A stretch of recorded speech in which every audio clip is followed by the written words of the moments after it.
Okay. Now I gotta give you my opinion on this, right? Yeah. This is my opinion on student loans, so don't get mad at me. No, I ain't mad at nobody. So when it comes down to the 10K forgiveness, I disagree with it. Good. Okay, tell me why. Right. This is why. I feel as though now that we've forgiven these loans, in 3 to 4 years, what are we going to do for the next generation? We're going to be right back in the same spot unless we can do something like you were saying, free public school, right? My belief is instead of giving away money to free student loans, because we already know when you look at history, one generation suffers for another generation to prosper. You know, it's people that stormed, veterans stormed the beaches on D-Day, ran into machine guns for us to be sitting here today, right? So, and we can go do that history over all day, right?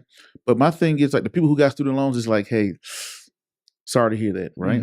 But that funding, I felt, right, should have went to funding investment accounts for kindergartners. Oh, I mean, hey, I agree with that. If you wanted to take it down and say, hey, we'll give $9,000 of aid and $1,000 for everybody in an investment account, but then who's managing the investment account? Do they look like us? Do the people with government contracts, 95% of which do not look like us? You're right on that. Now you got to say, hey, look, now you're going to do this, at least carve out 5% has to go to maybe qualified minorities or whatever. 5%, that's it. I mean, at least something. Let's start. Right. Let's start with at least 5, right? Because we don't even have 1 now. Right. So 5 is, that's down a little astronomical.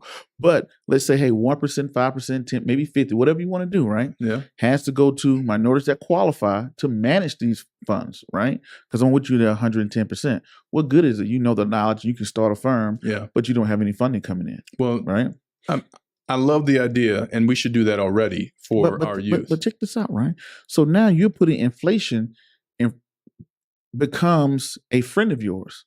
Because now let's say I walked into kindergarten, I have an investment account of 50 grand. Now you give me that financial literacy course in kindergarten all the way through 12. And then my money is compounding. And I'm not talking about the pie in the sky. Right. You're talking about what you got. What you got. Because, I'm leaving here, I'm going to Broncos Boys and Girls Club, right? Right. It's in Montbello. Right. A lot of kids, their parents there, they like, hey, you're talking about an investment account. We're trying to make it through day to day. Correct. Right.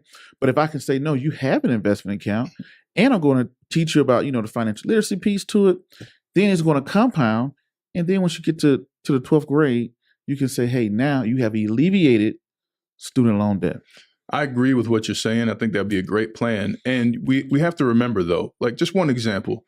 We're concerned about spending for people who are literally over 55% of America lives check to check. And that's across income levels. So now you're immediately giving income back to someone who puts them over that threshold. Now, we gave hundreds of millions of dollars to the airline industry, who now, as we sit here, 25% of flights are delayed, 3 to 5% of flights are canceled. What happened?